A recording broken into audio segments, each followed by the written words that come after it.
This is the NBC University Theater, presenting the fourth in a series of 5 radio plays based on great American stories. Tonight, our story is Noon Wine by Catherine Ann Porter, starring Beulah Bondi as Ellie Thompson.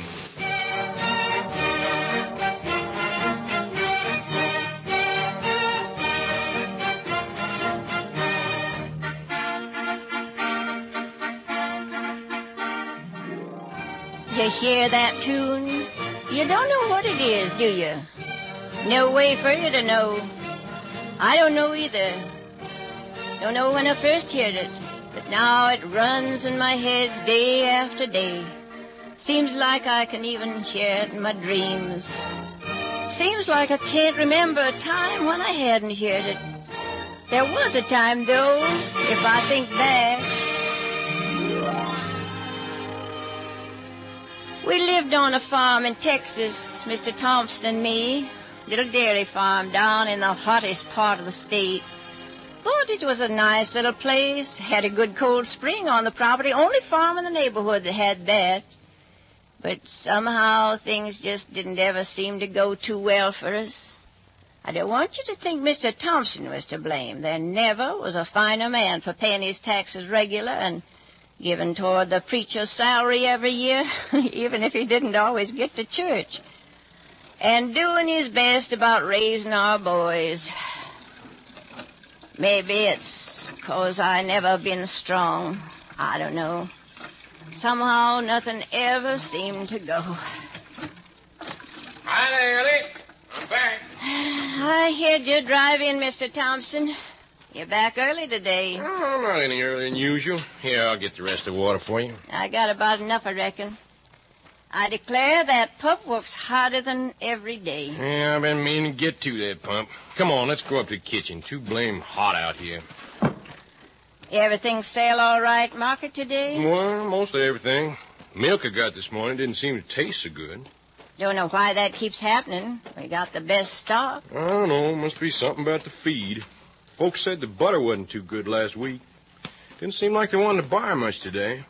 Want this water over here by the sink? Well, right there'll be fine. I noticed something a little funny about the butter I kept out for us to use, too. It's time the churn and the scoops were boiled out again. I'll try and do it tomorrow. Ellie, don't you go putting a hand to them things. You just sit and rest yourself. Oh, And when you're feeling better, you can... Well, it just seems like I never do feel better. Reckon I'm not much of a wife or a man. Now, look here, old gal. You can shut up with that kind of talk. Guess I ought to be man enough to turn my hand to a woman's work. What about that? Well, it does seem like those hired men could do something once in a while. Those no-count, low-down... I'm tired. Anything to eat? You're as bad as those 2 boys of yours. Now, don't you go spoiling your supper. Here. I'll be ready as soon as the cornbread. Oh, here they come. I never saw the beat of it. Don't see hide nor hair of them all day when there's work to be done, but quick as it comes dinner time. Hey, Ma, supper ready? Quiet down, you two. I'm hungry. Where's supper? You'll get no supper till you get out that pump and wash your faces and hands. Oh, I ain't dirty. Me neither. Get a move on, you two, and mind your mother. Make Herb go first. He's littler. Make Arthur go. He's dirtier. Besides, he'll eat all the cornbread. Who's dirty, you dumbbell? I'll show you who's dirty. How you like that? Boys, now you stop You that. two want a good whaling out of me? Oh, the what? All over my clean floor. Now get out to the barn, both of you. I'll teach you to fight in your mother's kitchen. Now, Mr. Don't hit them. They're only babies. Ellie, you can't let him get away with that. Well, please, Mr. Thompson. Go on, then. Get up to bed, you two. And no supper. But, Pa... Get, I said. Yes, sir. Come on, you. Mr. Thompson, you mustn't be so rough on the boys. Rough on them? Young hoodlums. Just look at this mess now. I was doing a man's work when I was their age. And I tell you, Ellie, I ain't going to have no useless boys on my hands, or I'll know the reason why.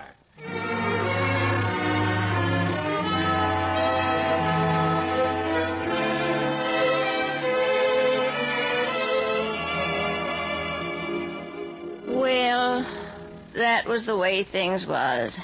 We didn't seem to do too well with anything. It was different, though, after Mr. Helton came. Just walked in off the road one day, and somehow everything was changed. Not right away, of course. First it was just we had a new hired man. I didn't see him when he come. I was laying down. Mr. Thompson was doing my work like always, churning the butter. He never did like to churn, and he did it kind of like he was driving a horse. I could hear the churn a-swishing, and I heard the gate creak out in front, and after a minute, there was voices. Howdy, stranger. Can I do something for you? I need work. You need a man here? Work, huh? Well, sit down. Maybe we can make a deal. I'm a good man. Well, I can use one. I had a couple, but they got in a scrape and landed in jail. Where'd you work last? North Dakota. North Dakota? That's a right smart distance off, ain't it? I do everything on the farm. Cheap. I need work. That's all. Well, Thompson's my name, Mr. Royal Earl Thompson. Helton. Olaf Helton. Well, what I want to know is, Helton, how much you fixing to gouge out of me? I'm a good worker. I got $1 a day. What? Why, for that money, I'd hire out myself. Where'd you make $1 a day? North Dakota. Wheat fields. Well, this here's a dairy farm. And just one man to another, I don't make any more than $1 a day myself. No, sir. We get along a lot less. How much? Well, now, I paid them other fellas $7 a month for the two. But I'll tell you what. I'll give you $7 yourself, and you can eat at the table with us and be treated like one of the families, the fella said. That's all right. I take it. It's a deal then, huh? Where'd you say you worked last? North Dakota. Well, one place as good as another, I reckon. You're a foreigner, ain't you? I'm a Swede. A Swede? Well, I'll be darned. I never seen any Swedes in this neck of the woods. That's all right. I might even say you're the first Swede I ever laid eyes on. That's all right. A Swede. Well, you might as well start in with that churn. You know what to do with butter after you get it, don't you? I know butter business. Well, I'll be going along then and tell Miss Thompson you're here. Ellie? Oh, Ellie, you sleep? No. What's all the noise out there? Your head feel any better? Oh, I don't know. What is it out there? The fella says he's a Swede. Says he knows how to make butter. Well, I hope it's the truth. Don't you fret. He'll finish up the butter anyway. Well, I'm going to ride in town and get a little order of groceries. All right, Mr. Thompson. Now, don't you linger now. Don't know what you're talking about, Ellie. You do, too. Don't you be going to the hotel. Now, Ellie, a couple of little drinks never hurt nobody. I never took a drink in my life, and what's more, I never will. Oh, wasn't talking about women. Now, Mr. Thompson. You just lie right there and go to sleep, Ellie. I'll be back before you know it. Now, you just remember what I said, Mr. Thompson. You remember.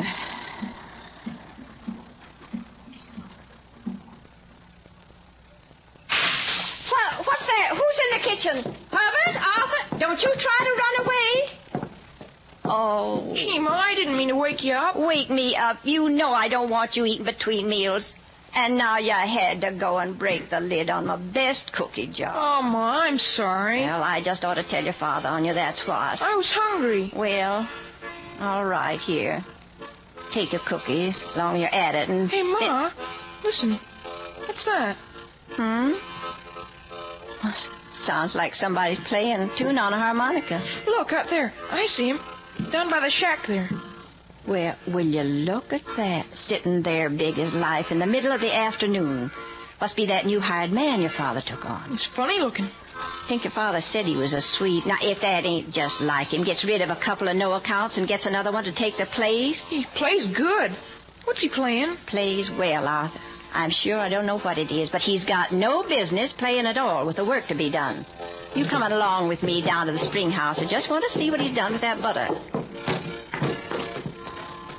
Hey, Ma, what'd you say he was? A Swede. What's that? Well, somebody from Sweden. Where is that? Oh, long way off. I don't know, and I don't care. I'm just going to speak to that fella if nothing's done. Go on in the spring house. Now, watch out for that door. It's getting ready to fall up. No. Looks like it was fixed. Well, I declare, so it was. Well, wonder when your father... Well, let's have a look. Hey, look at the butter. There's a lot of it. And the cream is all skimmed? He's got a barrel of buttermilk, and will you look here? He's gone and scalded out the moles. Well, heavens knows when that's been done.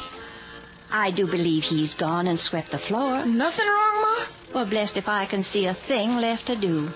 Arthur, you get along and find her, but I'm going to have a word with the man. All right, Ma. Herb! Hey, Herb!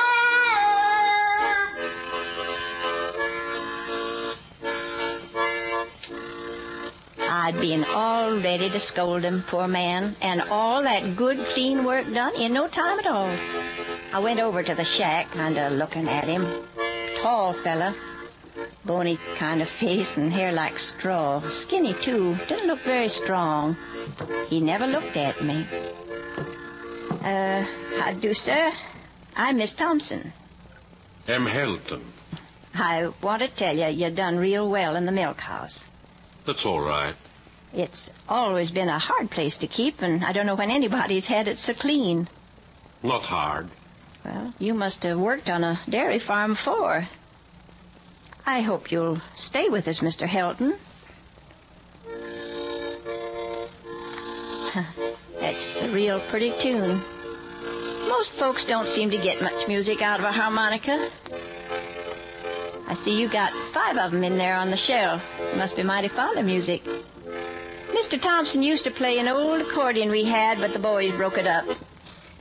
What you say? Oh, you know how little boys are. You better set those harmonicas up higher. They'll be after them. Mr. Helton, look out you don't fall. There. They won't get them now. That'll do, I guess, up there under the roof. Well, it'll be time for dinner. We usually have cornbread, except on Sundays, Mr. Helton, and there's plenty of good butter and cream. That's a blessing. What do you like to eat? I eat anything. Well, I'll call you when it's ready, then. I say, I'll call you when supper's ready, Mr. Helton.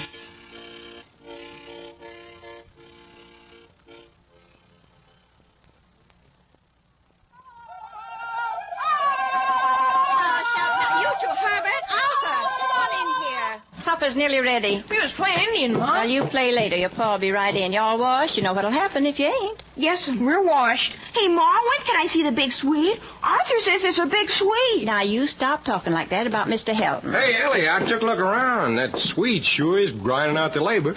Supper nearly ready, old gal? You smell like a toper, Mr. Thompson. You can sit down. Arthur, will you call Mr. Helton for supper? Hey, Helton! Supper's ready! You big Swede. Now, that's no way to act. You go on out there and tell him decent. Do like your ma says. You call? Well, that was quick.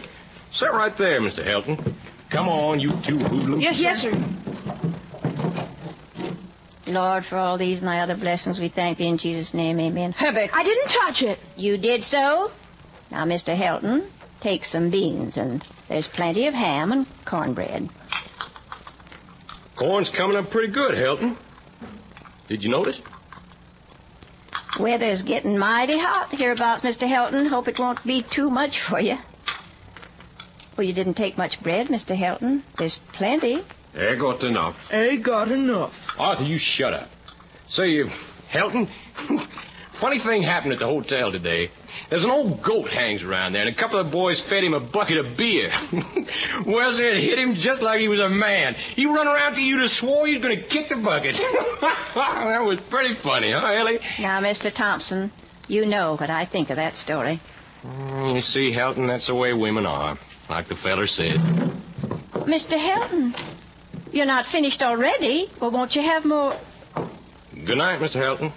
Good night. Good night. Good night. No, this way.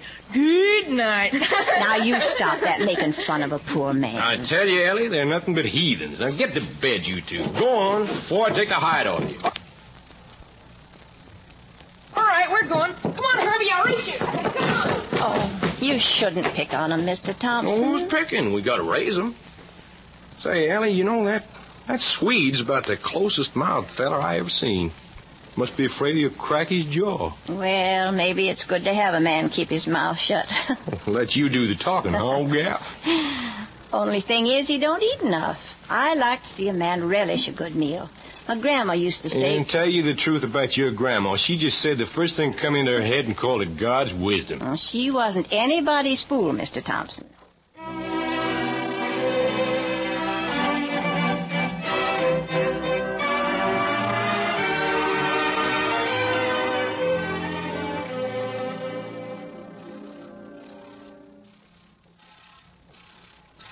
Morning, Helton. Morning. Oh, see, you got the milking almost done. You know, that's a job I never liked. Cows, I don't know. They got such dumb faces. I like cows. Well, that's good. Glad to hear it. Well, come on, finish up your milking. Breakfast's about ready.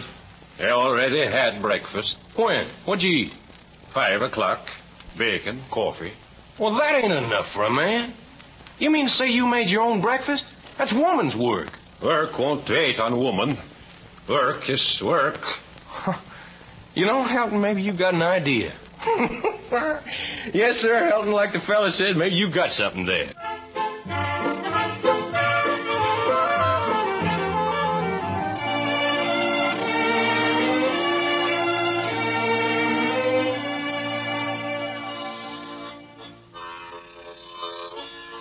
Say, Helton, keep an eye on the place, will you? I gotta go into town and get some feed. Don't buy feed. I got a bin full of old corn saved up. Be enough. Don't buy feed. What's this picture you give me, Helton? Cheese press. They sell it in the mail order house. You buy this. What for?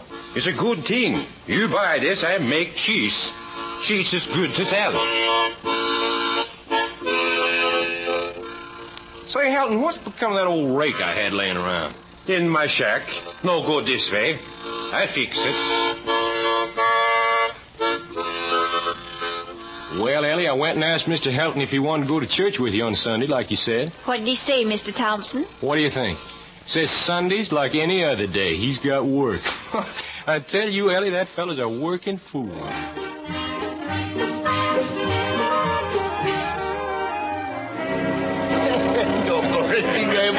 Hey there, Jim. Another whiskey for old McClellan here. Hey, now, you know I ought to be getting home. Sure, I know. I'll catch it from Ellie, too. But one more won't hurt you. It's on me. You too, Tom. Hey, mighty fine-looking lot of eggs you brought to town this morning, Thompson. Yeah, I was nosing, too.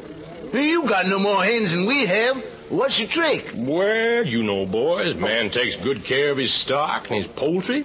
Bound to show up. Well, here's how. Yeah, Down the hedge. Boy, I don't know if you boys was around the other day, but funniest thing happened you ever saw. Yeah. A couple of us fed some beer to that old goat that hangs around here, you know. I wish you could have seen the way that old goat kept running around and around. Why, you...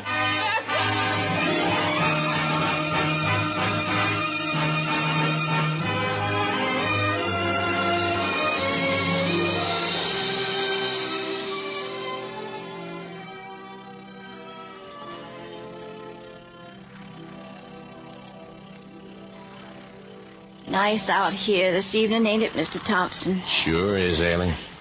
But I never thought I'd have nothing so fancy as a swing on my front porch. Oh, now you hush. You don't mind sitting in it, I notice. It's real pretty.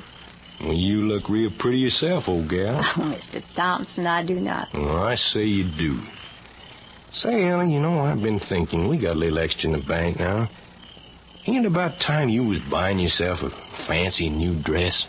Oh, I got no need for one, Mr. Thompson. Sure you do. I got the finest looking wife in the county, and I aim for folks to know it. A dress. And one of them flimsy things.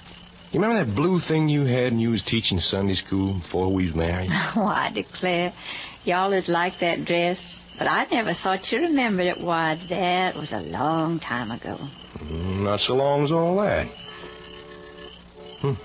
Guess Helton's got all the chores done. I give him another raise in pay today. Did he ask for it? Oh, you know he don't ask. There'd be too many words for him to talk. I just give it to him. Well, heaven knows he's worth it. He sure is. I don't mind letting him know I appreciate it. I reckon he'll buy a new harmonica. He's got 10 now. 10? I had to go down the shack the other day, and I seen him. Well, you'd think with all that he could learn one new tune. Just one. Well, it's funny. But I don't even notice him playing that anymore. Seems like it's a part of him.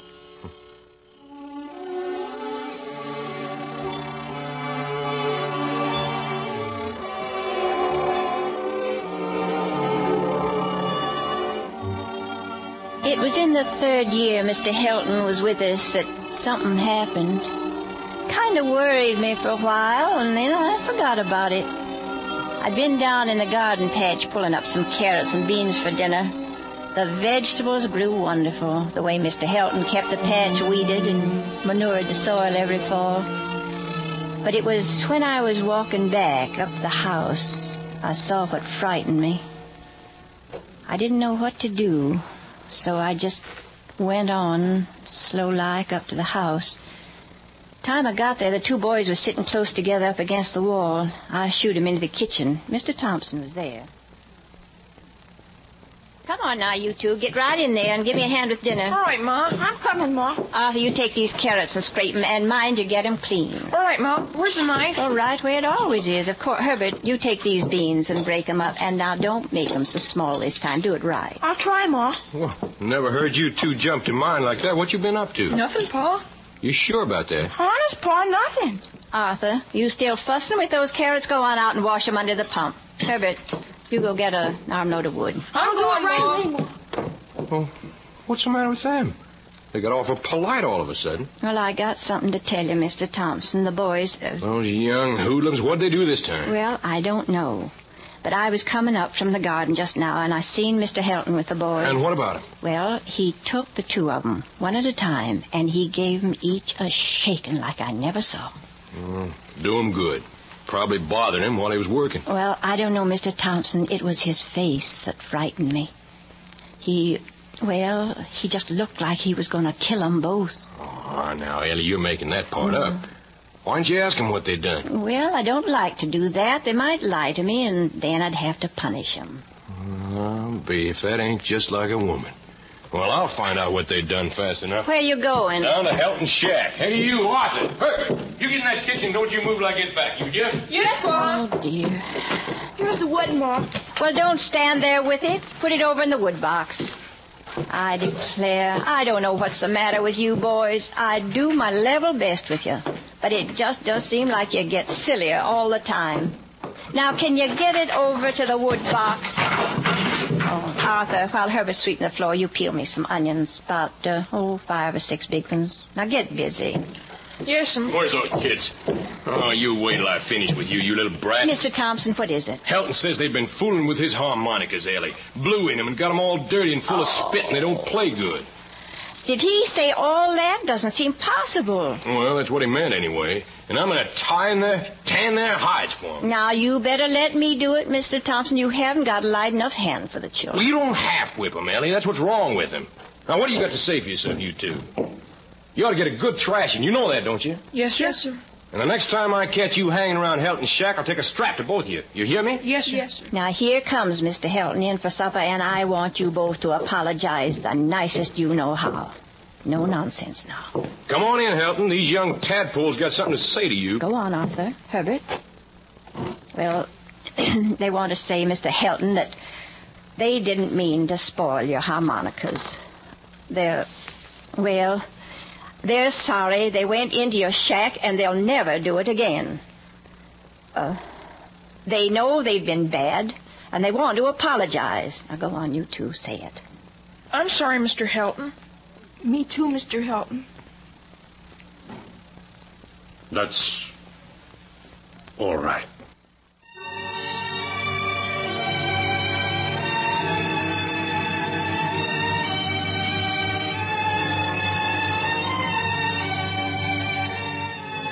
By the time I went to sleep that night, I'd about figured out that what really scared me was the idea Mr. Helton might go away. I just couldn't think at all of what we'd do with him gone.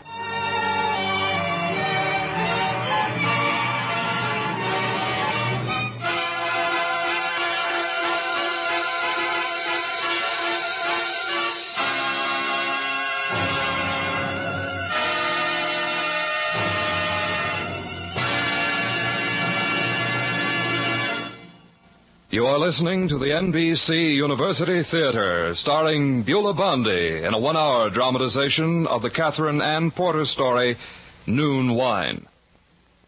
Now you will hear from Mr. Clifton Fadiman, distinguished literary critic and master of ceremonies for Information Please.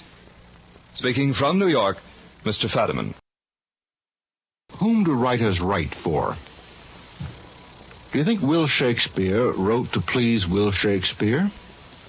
Or did he write to please the people who paid their money to crowd into the Globe Theater at the opening of a new melodrama called Hamlet? Or did Shakespeare write for posterity? Or, this is another possibility, did he write simply because he couldn't help it? The way a spider spins a web or a bee secretes honey. Now, maybe he wrote for all of these reasons, and maybe he wrote for still another reason. To please other writers, men more or less of his own kidney. I think of this last reason whenever I think of the work of Catherine Ann Porter. Miss Porter is one of our country's finest writers, and also one of the least known, although the two circumstances are not necessarily connected. Now, I don't know whether Miss Porter writes to please herself. I don't know whether she writes to please posterity. But I do know that she has aroused the admiration of other writers, of men and women who know how hard it is to write even clearly, much less to write really well. Now, it's by no means a bad thing to be a writer's writer, as it's called. A writer's colleagues, perhaps, are a kind of contemporary posterity. At any rate, among other writers, Miss Porter's reputation is as solid as the foundations of the Empire State Building. Or perhaps this being the atomic age, I might venture to say somewhat solider. It's based, nevertheless, this reputation, on very few books, 3 or 4 in all, of which 2, Flowering Judas and The Leaning Tower, are collections of short stories, a form of which she's a master. The long tale Noon Wine, which we are now hearing in a dramatized version, is one of 3 short novels brought together in a single volume. It's a story which, despite certain wry, humorous overtones, has violence and brutality as its base. And yet, after you've listened to it, I think you'll find yourself remembering not the violence and the brutality, but the characters themselves. Mr. and Mrs. Thompson and Olaf Helton are so simply yet so perfectly conceived. They're so fatally linked by a destiny imposed upon them, not, it would seem, by Miss Porter's art, but by the dumb drives and forces in their own hearts. Catherine Ann Porter has the ability to create by suggestion. She makes us sense more than she tells. The apparent content of her stories has less dimension than her real subject matter. Her very sentences and paragraphs reverberate quietly in the mind. Another quality distinguishing her short stories from the work of many of her fellows is that they've been thought out in advance. Now, that remark isn't quite as pointless as it may sound, because so much contemporary American fiction seems to bear the stamp of improvisation. Miss Porter, on the other hand, calculates her effects, which isn't to say that she gives the effect of calculation.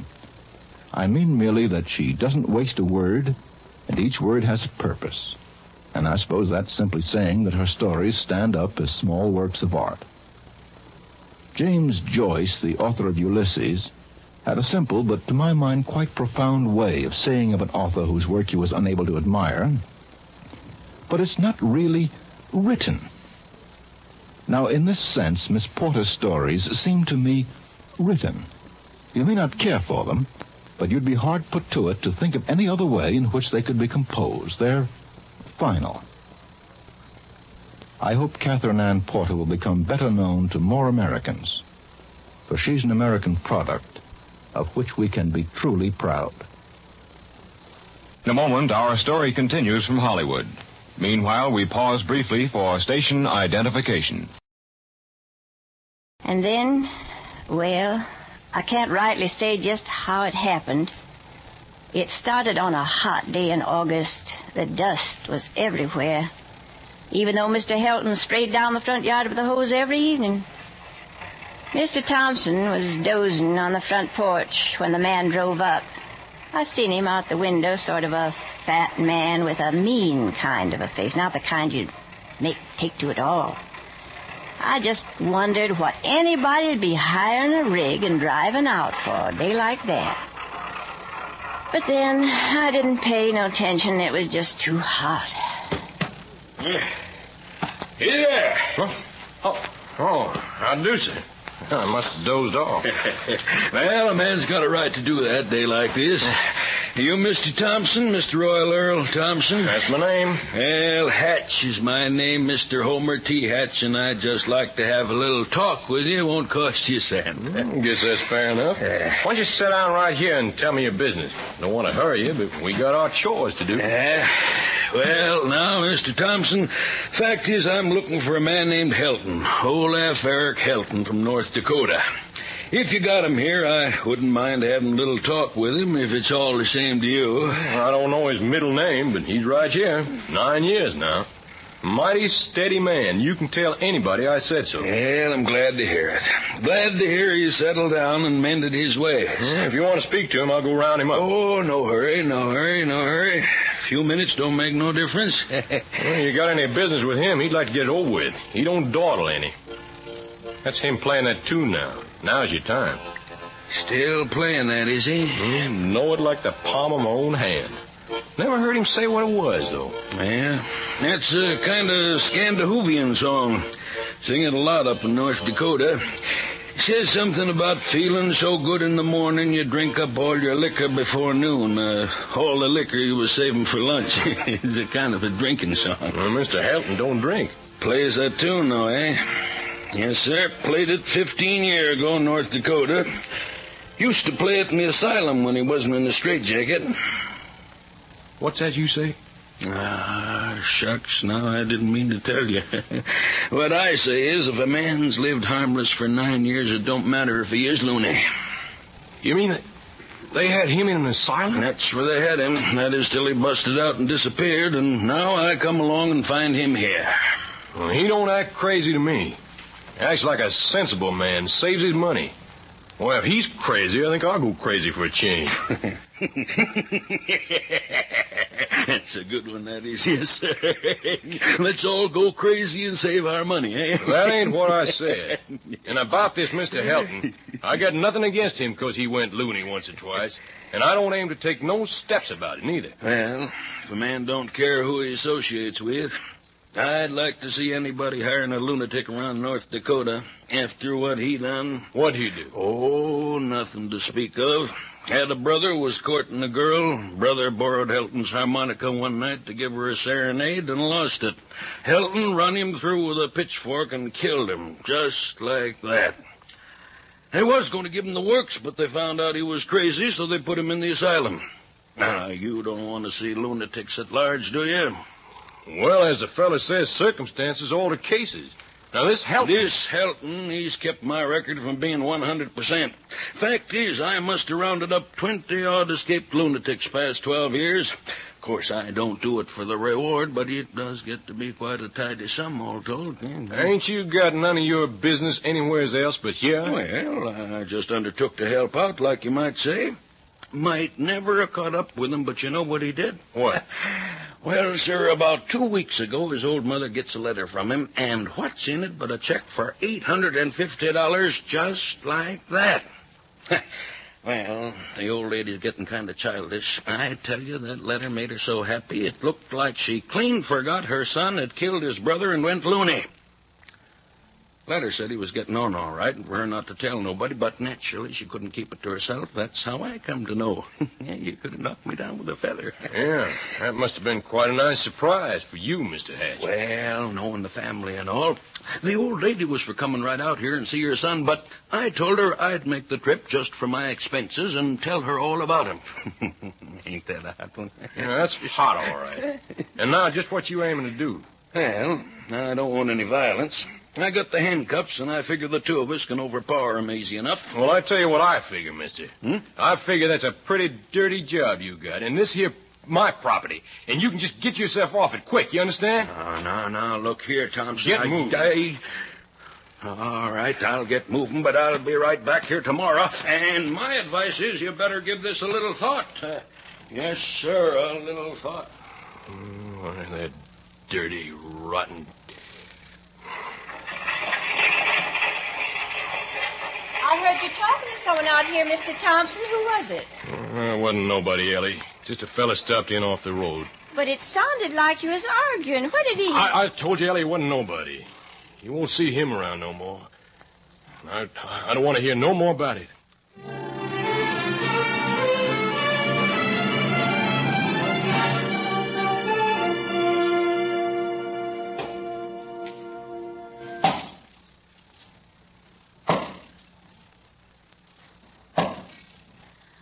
I declare, Mr. Thompson, you oughtn't to have something on your head chopping wood in this hot sun. Don't you fret, Ellie. I'm just about through. Then I'm going to have me one of them cold bottles of beer out of the icebox. Well, look. If they don't come, that same fellow was here yesterday. Ellie, you get on in the house. But I thought you said... I do like I tell you, get on in the house. I see you're getting a little work done, Mr. Thompson. Hatch, I told you yesterday to get off my property and stay off. Now, look here, Thompson. I gave you time to think. Now, maybe I kind of threw you off yesterday, but a man like yourself ain't going to stand in the way of getting an escaped lunatic back where he belongs. I tell you, Helton ain't crazy, and he's staying here. Now, listen, Thompson, if you won't help me, I'll get help somewhere else. Well, get it where you want, only get out. Why, you going to let me take him or ain't you? No, I ain't. Now, you get off this place, or I'll turn you over to the law. You just try it. I'll tell him... Get off, or I'll knock you down. You keep away from me, Thompson. I've got a knife. Are you going to get out of here? I'm going to get help. You leave him alone. You put that knife down, they kill you. There you are. Helton, stay away from you him. crazy lunatic. Look out for that knife. No, I got you. Dirty and low down.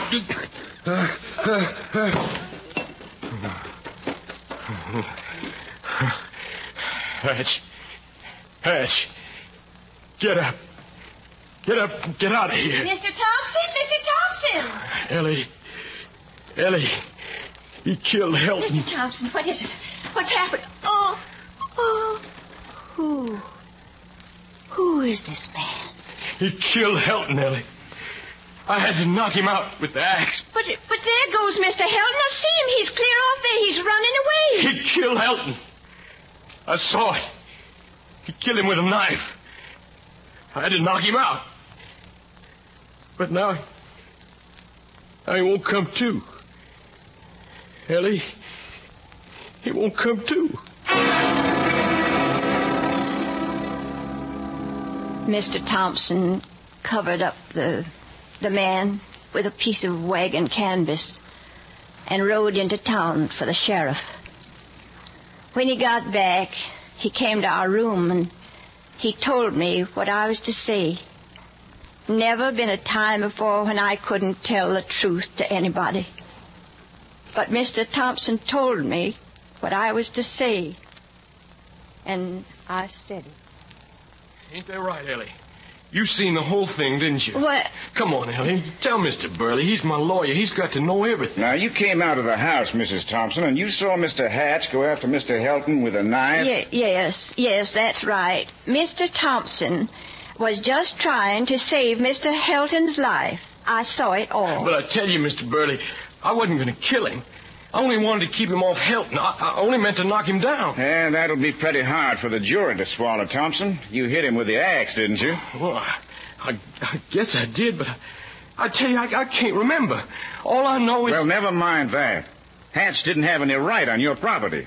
If he had any scores to settle with Helton... Well, he was coming to take him because he was a lunatic, and he wasn't no lunatic. You can't say that. You'll have to say you didn't know what Hatch was there for. Well, why? Well, it won't do your case any good for the jury to know that you knew that man was crazy. Not after the way he acted. Oh, poor Mr. Helton.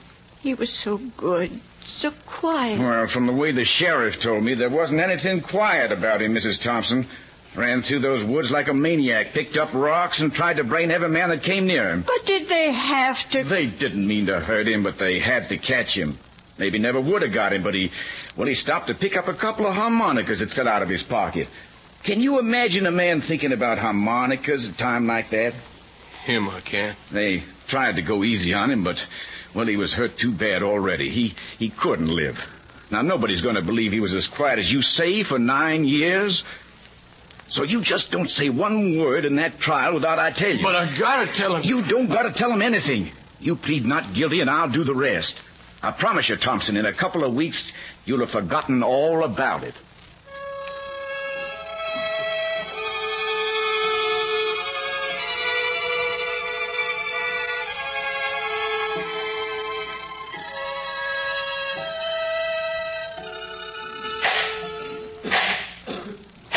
Will you tell the court once more, Mr. Thompson, just what you thought you saw the deceased, Mr. Homer T. Hatch, do? Think nothing. I tell you, I seen that Hatch put that knife into Mr. Helton's belly and rip it up like slitting a sow. Then how do you explain the fact that when this Helton was caught, there wasn't a knife scratch on him anywhere? Oh, I don't explain it. I'm just telling you what I seen. As representative of the family of the murdered Mr. Hatch, I object to the use of that term. Sustained. The deceased, Mr. Hatch. I suggest to the court that Mr. Thompson, who says he saw Helton wounded with a knife when we know there was no wound, is himself pretending lunacy, just as he pretends ignorance of the fact that this Helton, whom he allowed to endanger the Commonwealth for 9 years, was a dangerous maniac. I object. Sustained. Stick to the facts. Your witness, Mr. Burley. Mr. Thompson, the day before the unfortunate accident, you'd put Mr. Hatch off your property in a peaceable manner and warned him to stay off. That's right. And the very next day, he again trespassed on your property and assaulted you and your hired man. That's right. And you merely defended your rights, your life and Helton's life against Mr. Hatch. But I didn't mean to... Thank you, Mr. Thompson. I ask the court to recall Mrs. Ellie Thompson. Mrs. Ellie Thompson, take the stand. Now, Mrs. Thompson, will you tell the court once more what you saw on the day of the accident? I heard him shouting. I come out of the house. I seen Mr. Hatch go up to Mr. Helton with a knife. Mr. Thompson was only trying to save Mr. Helton's life. Thank you, Mrs. Thompson. That will be all. It will be clear to the court that the defendant, Mr. Royal Earl Thompson, was clearly within his rights and acted as any one of us would have acted in defending the man's life with the first weapon that came to his hand. Therefore,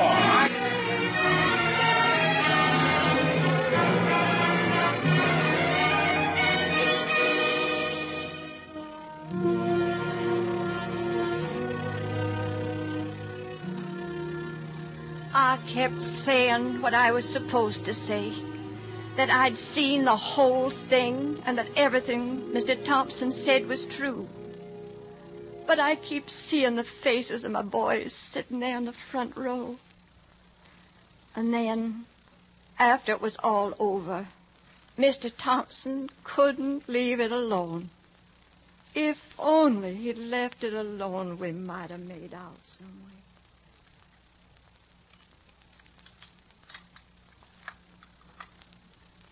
Pass the chicken over this way, will you, Art? Yeah, sure, Herb. You want some more, Mom? No, thanks, Arthur. How about some more for the old man?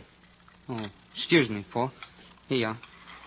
Ellie, that Mr. Burley, that lawyer, he didn't do right by me. Hey, watch out, Herb. You're going to knock over your coffee. Ellie, he never let me say anything.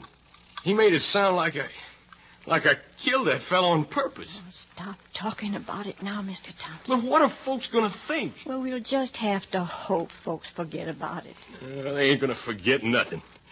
They'll be calling me a murderer. That's what they'll be doing. They'll look at you boys and say your father's a murderer. Leave us out of it, will you, Pa? They're the murderers. They're the ones who chased Mr. Helton through the woods and killed him. Now you can talk, Mr. Thompson.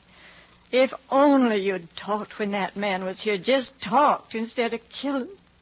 Poor Mr. Helton would be sitting right here. Or down at the shack playing his tune. That's the way you think, is it? Well, what can I expect from the neighbors when my own wife turns against me? I ain't turning against you, Mr. Thompson. I ain't. Leave it alone, Pa, can't you? You had a fair trial. You got off, didn't you? What's the sense of talking about There it? wasn't no fair trial when a man can't get up and say he didn't mean what he done. People got to know. I got to tell them. You won't do no good, Pa. You'll just mix the whole thing up worse than ever. Well, I'm going to tell them. And, Ellie, you're going with me and tell them, You too. can't do that tomorrow. You stay out of this. But I didn't see nothing, Mr. Thompson. Don't say that. Don't never say that. You know I didn't kill him on purpose, don't you? Don't you? Of course I know it. Well, then that's just as good as seeing it. That's all folks have to know.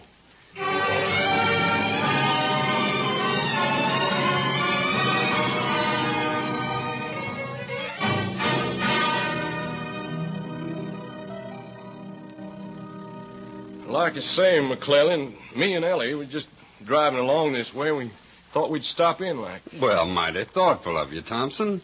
Sure you wouldn't like a glass of beer, Miss Thompson? Oh, no, thank you, Mr. McClellan. Mighty good. Now, you was at that trial, McClellan, but I just feel like I want to make something clear in folks' minds. It's all clear to me, Thompson. Well, you know, I killed a man, but you folks know I wouldn't do a thing like that. Sure, Thompson, sure. I know how you feel. If you don't believe me, ask my wife here. She saw it. She'll tell you. That's right, Mr. McClellan. I seen the whole thing. Mr. Thompson told the real truth. Well, now, what makes you think I wouldn't take your word on it, Thompson? Didn't you swear on it at the trial? Yes, sir, you had a fine, fair trial.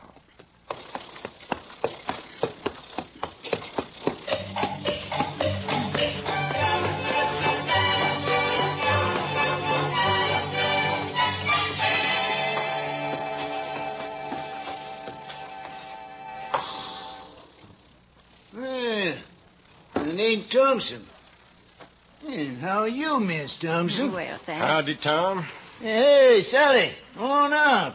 Them Thompsons are here. Tom, I reckon you happen to know I had some trouble lately. Not the kind of thing happens to a man every day in the year, as the fella says. And there's some things I don't want no misunderstanding about in folks' Well, minds. howdy, folks. Well, I ain't seen you Miss since... Thompson here, come tell us about Sally. My wife will tell you. Ask my wife. She won't lie. It's true. Mr. Thompson didn't... Well, now, we don't mix much of these murder matters. Like Dad, you come to give us a straight over, though. Everybody's surely shooting their heads off. Now, of course, we don't hold with killing. The Bible says... Shut your trap and keep it shut. Now, Thompson, it sure looks to me... We mustn't linger, Mr. Thompson. Yeah, that's right. We can't stay. We be going now. We got a long way to go.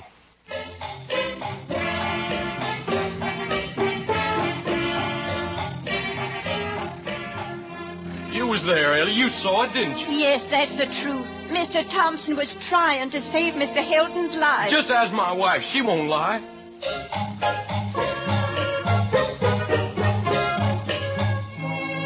Well, I'd be glad to have you come in, folks, but you see, my wife's sister, she's here with a raft of young uns.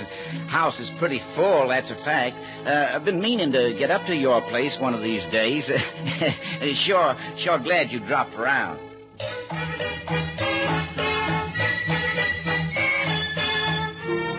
Them folks always was fair weather friends. Let's go home, Mr. Thompson. Let's go home.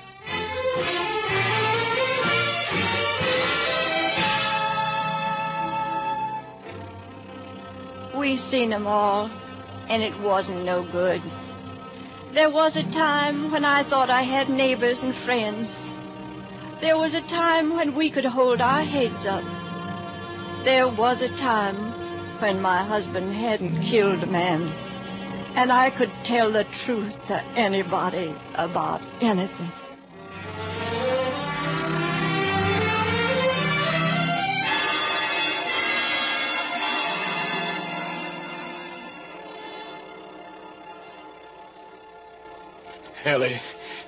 Ellie. You sleep, Ellie? No, I'm awake, Mr. Thompson. I just don't understand it, Ellie. I don't understand how that Hatch fella come to get killed. Oh, never mind. Never mind. Farthest thing from my mind was killing. You know that. Yes. I seen that knife go into Helton. I seen it. Didn't I? You said so. Because if I didn't see it, then I done wrong. I done wrong. But I done the only thing I could do. Oh, I can't figure this out. Oh, go to sleep. Go to sleep. I had to kill him. I don't remember killing him, but he deserved killing. There wasn't nothing I could have said to him. He wouldn't listen to me. Dirty, yellow-livered hound coming round after an innocent man, ruining a family, never did nobody no harm. I had to kill him. Ellie had to. Ellie! No! Ellie. Ellie, what is it? Light the lamp. Arthur! Herbert! Oh, Ellie. Ellie, now you stop that. I heard Ma scream. Ma! What'd you do to her? Nothing. All of a sudden. No. She's scared. She's scared to death. What did you do to her? I didn't touch her. Well, you must have. Oh, Ellie. Ellie. Get away from her. You come near and I'll blow your heart out. Well, Arthur, I'm your paw. More's a pity. Boy, you young whelp. I can still beat the stuffing out of you. Go on, try it. That's right up your line, isn't it? Oh, Arthur, don't. Mama. Art, look at her. She's fainting. Get pneumonia. Get it yourself. I'm not going to leave you here. Go on, Art, go on. I'll stay. All right. Ma, don't die. Don't die. Oh, Herbert, you cut out that shut talk. up. Mama. Herbert. Take it easy, Ma. You're going to be all right. It's nothing. Now, don't you worry, Herbert. Here's the pneumonia. Ellie, now. Oh, now she's fainted again. Give me that bottle, Art. Boys, I reckon I'll ride over and get the doctor. Don't look like all this fainting's a good sign. All right, go on. Go now. You keep watch till I get back, huh? I'm going now. Don't you boys get any notions in your head. I never did your mother any harm in my life. Well, look after her. You hear me? Is he out? I think so. But gee, Art, Shut up. Where's that ammonia? Here, Ma. Take it easy. It's all right, Ma. Everything's all right. Your father. What happened? What, nothing, Ma? Pa's going for the doctor. No need for no doctor. Just lie still, Ma. Funny. I must have been dreaming.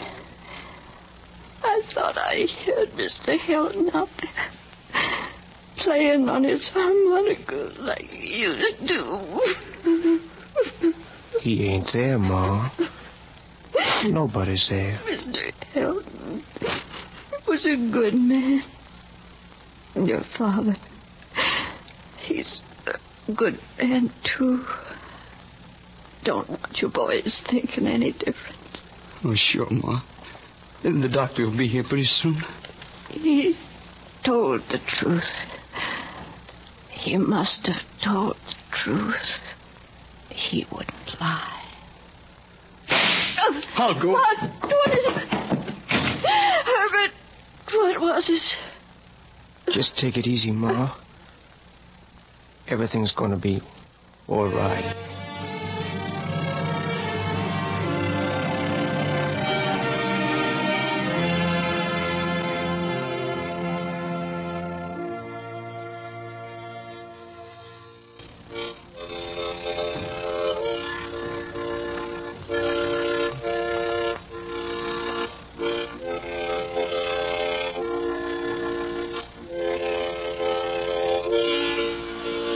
Mr. Thompson was down at the end of the second field.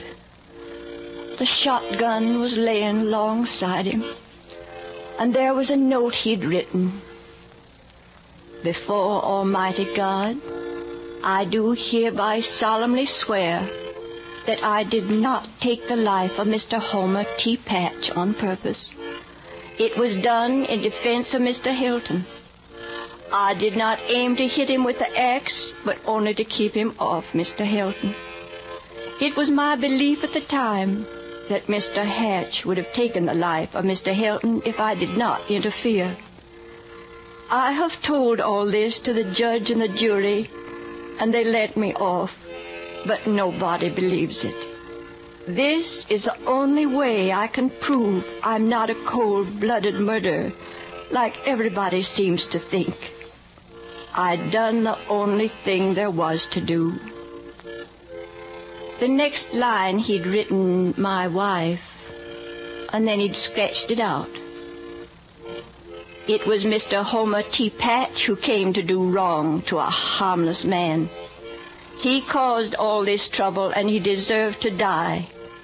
But I'm sorry it was me who had to kill him. So that's the way it was. Folks are being kind now. I reckon you have to go on living some way. But that tune, they said it was about a man drinking up all his noon wine. He felt so good in the morning. If only that tune wouldn't keep running in my head.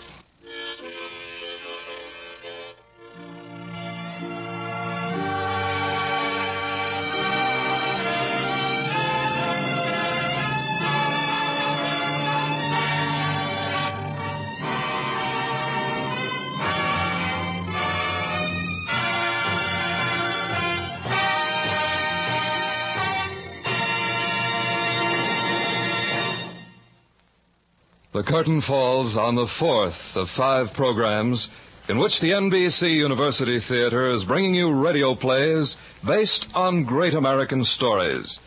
Tonight, Catherine Ann Porter's Noon Wine, as adapted for radio by Clarice A. Ross, has starred Beulah Bondi as Ellie Thompson, with John Beale as Mr. Thompson. Lou Merrill was Mr. Hatch. Tonight's cast included Jerry Farber, Mac Twomley, Russ Thorson, John Lake, Earl Lee, Ted Von Eltz, Clark Gordon, Bert Holland, and Georgia Backus. Our thanks to Mr. Clifton Fetterman, literary critic and master of ceremonies of Information Please, for his comments on our story.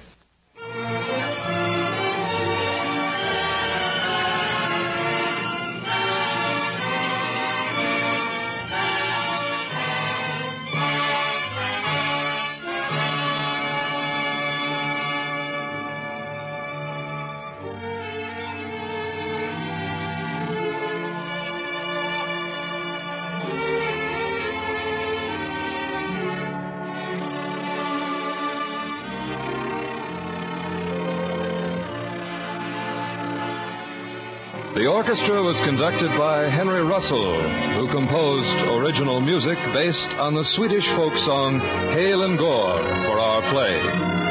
The production was directed by Andrew C. Love. We invite you to listen next week to the NBC University Theater when we present a play based on Ellen Glasgow's The Romantic Comedians. Productions of the NBC University Theater are currently being used in conjunction with a course in American fiction under a college by radio plan at the University of Louisville.